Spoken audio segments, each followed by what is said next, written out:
developing country still battles wash and eat-related issues, even though there has been some improvement over the years due to the immense contribution of civil society organizations and non-governmental organizations who have played active role in the wash sector here in Ghana.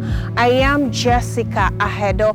Join me as we explore the impact of the 4 major wash sector players here in Ghana on their respective communities.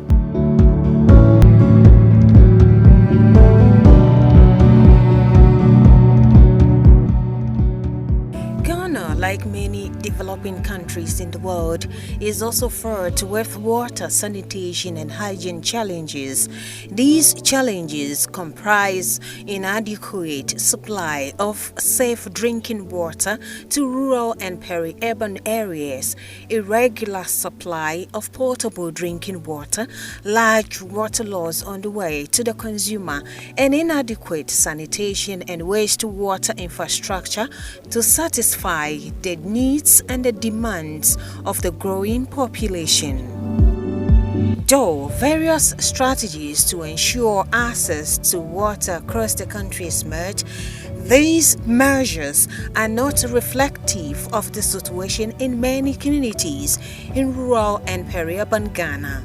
The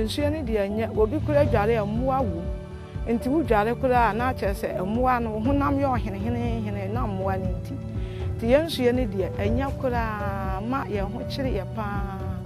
So, by sample now, what will be Bahana with the man on our ferry? You need to be answered. Ewa Hakano, and Unquani, you soon tell me, and dear, young chili, ewa hapa. Say a person say ya, and she need to marry you could now, yes, to moody guardian. Now, down who say put up. About Adriana, and Adriana, you say two. And so I jay any baby, I was 70. No one is using Kakra. And so we na sesia yasa.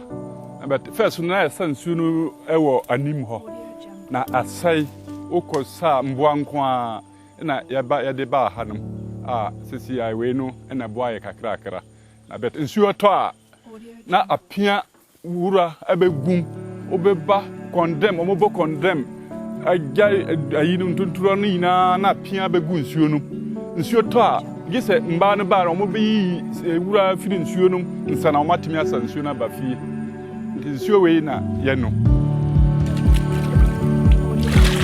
With an estimated population of 30 million with an annual growth rate of 2.5% according to the Ghana Statistical Service and the World Bank Group, the country's population is expected to double by 2050.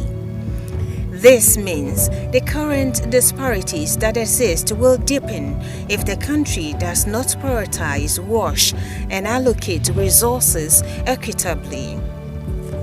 Yes, you almost sense your form. If you can see your say, now I pray rubber brain, and the Abegun Sonimu, a good condemn. What is I idea chemical? Yeah, this is Asura. At the end of the day, you're rainy season, no, sir, I chemical, a best wash it in Suta, a best supinion. Net nako downstream na ase nsuo na da kwan efom a akuafo no sanom ni nyina ya challenging ewo electoral anu yeni nsuo papa bia ye no nsuo na ye se abura bisa na yetu na eta ho ono ne. One thing I noticed about them when I visited their communities was that they don't have good drinking water. So I took it upon myself to trumpet their needs through social media, and with that we've been able to get about 8 mechanized boreholes for some of the communities. With the people of Bonyere, Seshi Bonyere, they were also fetching waters from stream. I would say even gutter. It's very dirty water. Water I will even not use in washing my shoes, but that's what they were taking. The World Health Organization, WHO, and UNICEF's joint report in 2015-2016 says probably one rural household out of 10 were using improved household toilets, while 3 in every 10 of them practice open defecation, and not a single district in Ghana has achieved an open defecation-free status. In early 2000, the coalition of NGOs in WASH, nicknamed CONIWAS, began to drum home demands for equity and accountability in the WASH sector. Their efforts eventually birthed the independent agency called the Community Water and Sanitation Agency in 2011 to drive wash and eat-related issues in Ghana. Over the years, CONIWAS has made significant contributions in the area of policy development. So all the major policies that you find in the country, the water policy, the environmental sanitation policy, the integrated water resources management strategy, the DESAPs, the NESAPs, all the policies and strategies that we have in this country, CONIWAS made significant contributions to them. When it comes to implementation, it is the members of CONIWAS who drive implementation of these policies and plans. And so when it comes to service delivery, the contribution is huge in terms of provision of water, sanitation and hygiene facilities, whether at the community level, whether at the institutional level. CONIWAS' contribution has been solid. But perhaps one major contribution that I will say CONIWAS has made will be in the area of accountability in terms of governance. Remember that we had this 5% capital contribution, upfront contribution. Before a community can benefit from a water system, for example, they had to make a contribution of 5% of the cost of the facility upfront. And we thought that no, communities are not in the position to be able to make such a provision. So we advocated, and fortunately for us in 2011, that policy was taken off. And so now communities no longer have to make such a contribution. They can contribute by way of in kind. Labor, water, sand and stones and all that. So that has made life quite easy. In terms of institutional development, when it comes to the development of or the establishment of the Community Water and Sanitation Agency, it was as a result of the persistent call on government to establish the CWSA, because we thought that the Rural and Small Town Water Supply Department was losing out. And so when CWSA was established, we all can testify that CWSA is making huge contributions in terms of rural and small town water supply. Apart from all these, when you come to the engagement with government, contribution to sector development, I think is also major. Our relationship with the communities in terms of explaining government policies to the communities, I think that is also a very solid contribution. Ghana's Multiple Indicator Cluster Survey 2017-2018, spearheaded by UNICEF and its partners, saw the country's national coverage of basic drinking water, sanitation and hygiene at 79, 21 and 48 respectively. The data also revealed 76% of households in Ghana are at risk of drinking contaminated water with E. coli, while sanitation, on the other hand, is contending with funding, lack of prioritization, and coordinated efforts coupled with attitudinal change issues. UNICEF focuses on 4 areas. One is the kind of system strengthening, which is all about improving the capacity of the government, improving the capacity of the institution, so that they are better able to plan and monitor the sector progress. And then the other area is we provide directly services to the population, support government in providing services to the population through UNICEF technical and financial support. And those services will be in the area of the sanitation, both urban and rural, in the area of water supply, and then in the area of washing institution. And then when it comes to services, we are focused on kind of supporting the those areas which have significant gaps.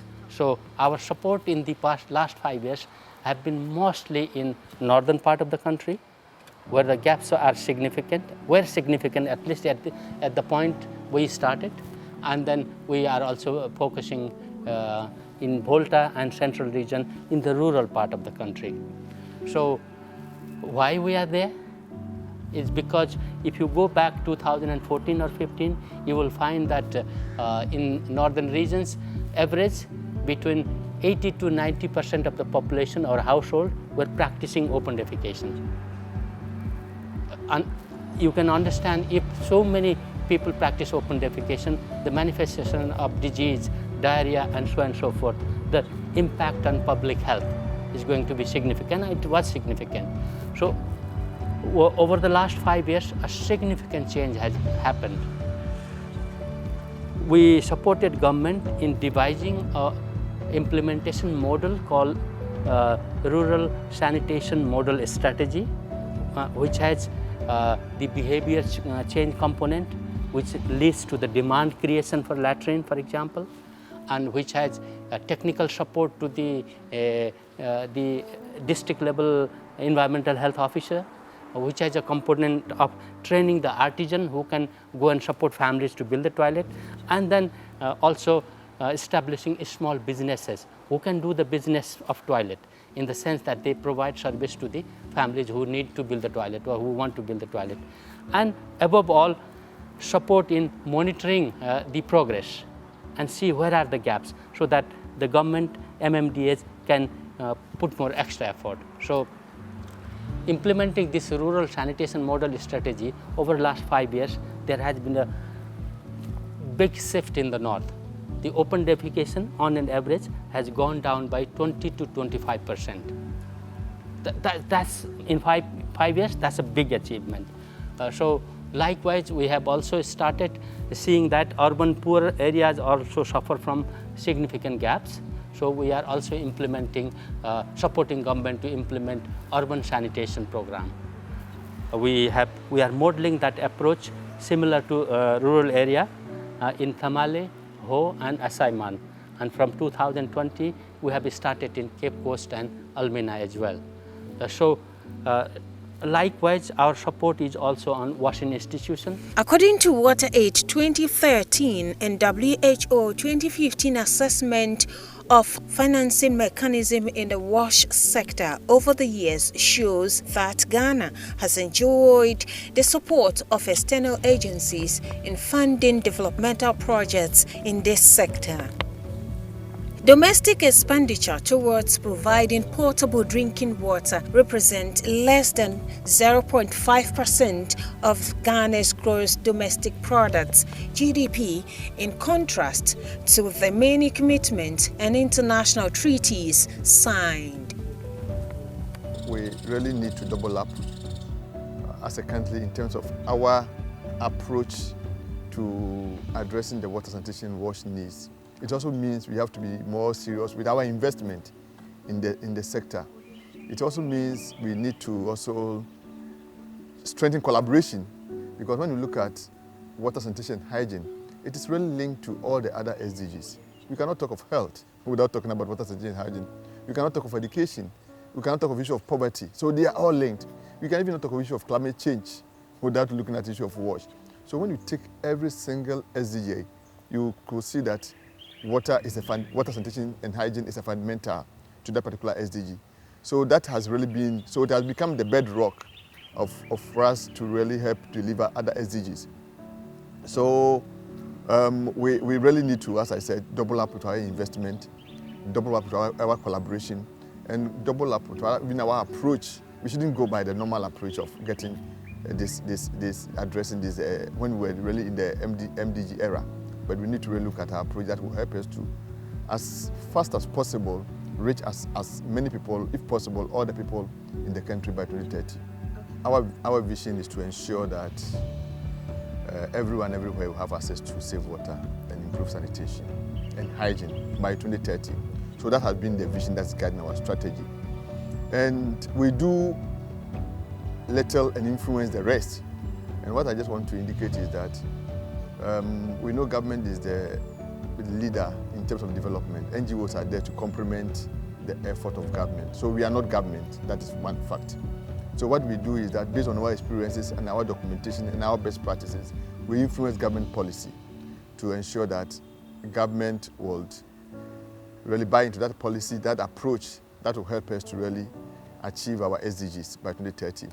So water aid in area that we have been working for the past 5 years, we focus our attention in a very deprived and marginalized areas. Even though we are in SDG era, but government is still using the MDG strategies and policies to implement activities to. So we really influence government to start rethinking. And they have started the process of reviewing all the water sanitation policies. Some of them are even obsolete. And that is one thing. So water is playing a critical role with other sector players to ensure that government come out with policies and programs that are relevant relevant for our time, this current times is concerned, to ensure that we can really work towards achieving the SDGs. Since most of these industry players are mostly donor-funded or non-profit organizations who rely heavily on benevolent organizations for funding, they select areas they operate. As such, their value for money after implementation is scooped from the various communities they undertake their activities. Our contribution within the 5 years has been, very good. We've worked with partners and stakeholders. Of course, we do not do it alone. For WhatsApp, our focus is how do we empower the service provider, that is those with the mandate to deliver WASH services. How do we empower them to make sure they are able to deliver improvement in WASH? And over the last 5 years, for sanitation, for instance, we've worked to see how do we work through the entire sanitation value chain, especially in Kumasi, where we've worked so well with the Kumasi Metropolitan Assembly. How do we work from containment? How do we work to see which options are there for access to toilets? So we've worked with them on household toilets, bringing along private sector operators, that is financial institutions, partnering with other CSOs and other WASH partners as well, to be able to develop a market for sanitation services in Kumasi. Down the lane, we've also looked at how do you transport that waste, for instance, where we've engaged in systems to be able to deliver and improve a system for vacuum tanker operators to operate safely in Kumasi. Most importantly, having them into an association where they have a common platform to interface with the assembly on their operational issues.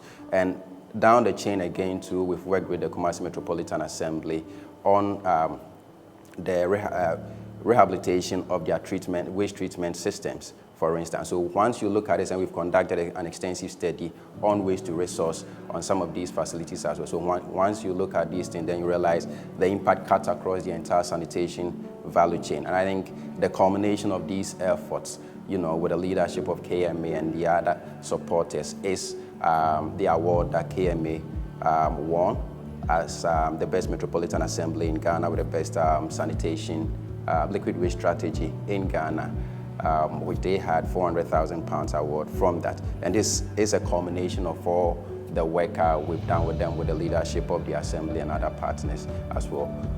Again, you come to water, where we've worked extensively with the low-income consumer support unit of Ghana Water, for instance, to ensure we support low-income areas with improved access to water, where we've worked in other locations. In Kumasi, for instance, we supported some communities with water, reaching about 45,000 beneficiaries. We've also partnered with Community Water and Sanitation Authority, for instance, working in some small town communities in the Ashanti region as well. So overall, and you look at this, it's not just the systems you develop, or it's not just the infrastructure you put in, but how are you making sure the systemic issues that are impacting negatively or adversely affecting wash service delivery are addressed.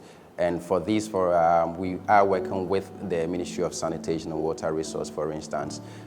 We supported in an extensive research on the establishment of a National Sanitation Authority, which we see as being pivotal to coordinating the sanitation sector, being the overarching authority that would come in to ensure services that are being delivered are up to standard and to ensure that these services are accurately monitored.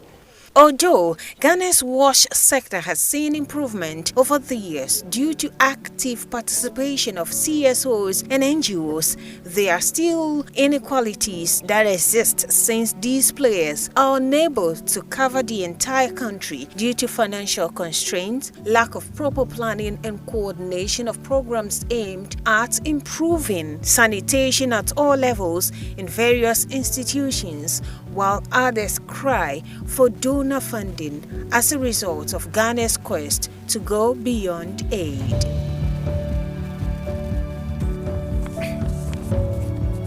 From all indications, it is critical for Ghana to prioritize WASH and its related funding domestically to augment the efforts of civil society organizations and non-governmental organizations in order to bridge the existing gaps in WASH.